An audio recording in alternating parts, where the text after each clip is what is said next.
बिस्मिल्लाहिर्रहमानिर्रहीम। अगर आप गवर्नमेंट जॉब की तैयारी कर रहे हैं, सीएसएस की तैयारी कर रहे हैं या एमसीक्यूज बेस्ड पेपर की किसी भी जॉब के लिए तैयारी कर रहे हैं, उसमें एक बहुत ही इंपॉर्टेंट टॉपिक आता है जिसको हम कंडीशनल सेंटेंसेस बोलते हैं। कंडीशनल सेंटेंसेस ये होते हैं कि अगर हमने जुमले के पहले हिस्से में प्रेजेंट इंडेफिनिट का इस्तेमाल कर लिया है तो हमने देखना होता है कि दूसरे हिस्से में हम कौन सा टेंस लाएंगे। अगर पहले हिस्से में हमने वुड का इस्तेमाल कर लिया तो फिर हम देखेंगे हम सेकंड पार्ट ऑफ सेंटेंस में कौन सा हेल्पिंग वर्ब या कौन सा टेंस इस्तेमाल करेंगे।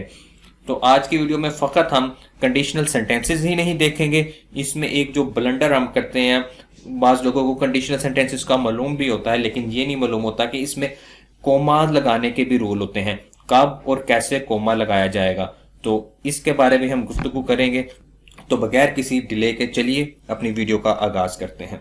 जी, तो कंडीशनल सेंटेंसेस चार तरह के होते हैं, इनकी 4 टाइप्स होती हैं। एक को हम जीरो कंडीशनल सेंटेंस बोलते हैं, दूसरे को हम फर्स्ट कंडीशनल सेंटेंस बोलते हैं, third type is called second conditional sentence and fourth type is called third conditional sentence. सबसे पहले हम देखेंगे कि जीरो कंडीशनल सेंटेंस कौन सा है। तो जब भी हम कंडीशनल सेंटेंसेस को समझेंगे तो हम समझने की खातिर हम सेंटेंस को दो हिस्सों में तकसीम कर लेंगे। एक को हम इफ क्लॉज बोलेंगे और दूसरे को हम मेन क्लॉज बोलेंगे, क्योंकि ये ऐसे जुमले होते हैं, एक जुमला इफ से स्टार्ट हो रहा होता है और दूसरा हिस्सा मेन क्लॉज से स्टार्ट हो रहा है जिसके बारे में हमारी मेन मुद्दा होता है या बात हो रही होती है।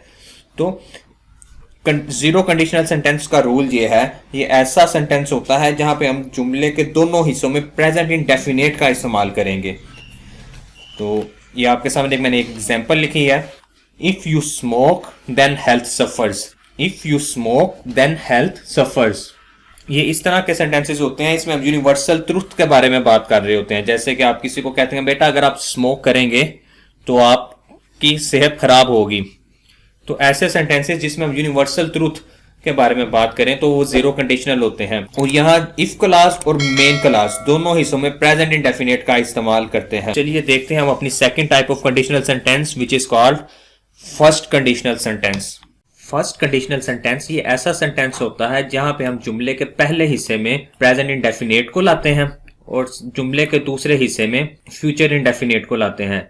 यानी इफ क्लॉज के साथ हम प्रेजेंट इंडेफिनिट और मेन क्लॉज के साथ हम फ्यूचर इंडेफिनिट का इस्तेमाल करते हैं। For example, if I win the lottery then I will purchase new house. इसमें अगर आप इफ क्लॉज को देखें तो ये प्रेजेंट इंडेफिनिट में है और अगर इसकी मेन क्लॉज के तरफ हम जाएं तो ये आप देख सकते हैं इसमें विल इस्तेमाल हुआ है ये, और ये फ्यूचर इंडेफिनिट में है। Our third type of conditional sentence is second conditional sentence.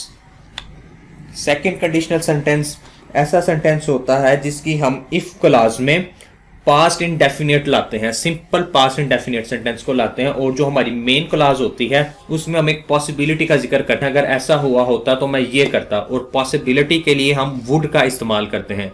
In short if clause में हम पास्ट इंडेफिनिट लाएंगे और जब मेन क्लॉज में जाएंगे तब हम वुड का इस्तेमाल करेंगे। तो चलिए इसकी एक एग्जांपल देखते हैं। I would buy new house if I one the lottery. इधर वही नहीं आएगा, गलत लिखा हुआ है। ये last type of conditional sentence है जिसको हम थर्ड कंडीशनल बोलते हैं। इसका कॉन्सेप्ट ये है कि हम अगर इफ क्लॉज में पास्ट परफेक्ट है तो हम मेन क्लॉज में वुड हैव लगाएंगे। इसका रूल ये है, अगर इफ क्लॉज में हम पास्ट परफेक्ट लाते हैं और मेन क्लॉज में वुड हैव का इस्तेमाल करते हैं। For example, if you had worked hard, if you had worked hard you would have passed the examination.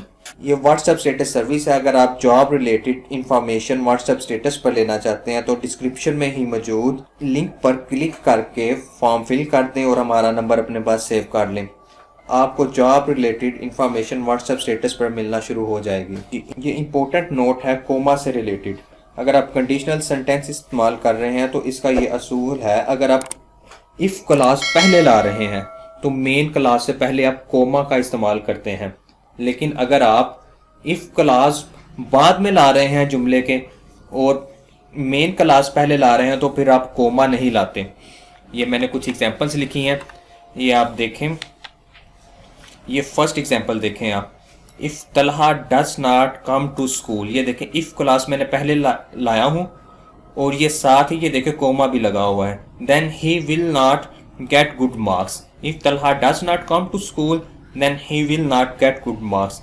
लेकिन आप ये थर्ड एग्जाम्पल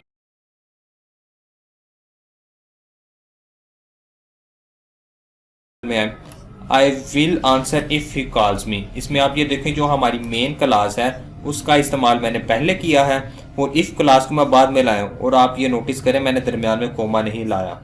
तो इसका एक आप याद रखें, जब भी इफ क्लास स्टार्ट पर आएगी तो हम कोमा लगाएंगे, लेकिन अगर हम मेन क्लास स्टार्ट पर आ जाती है तो उस वक्त अगर हम कोमा लगाएंगे तो आपका सेंटेंस गलत हो जाएगा, और सीएसएस में तो ये बहुत ही ज़्यादा मैटर करेगा, आपका पूरा जुमला ही गलत तस्वुर होगा। इसके अलावा ये आपके लिए एक छोटा सा टेस्ट बनाया है, ये 5 सेंटेंसेस हैं आपके लिए, आप इन्हें पढ़ें और मुझे कमेंट में बताएं ये कंडीशनल सेंटेंस की कौन सी कैटेगरी में फॉल करते हैं। I hope now you will answer correctly. Thank you very much.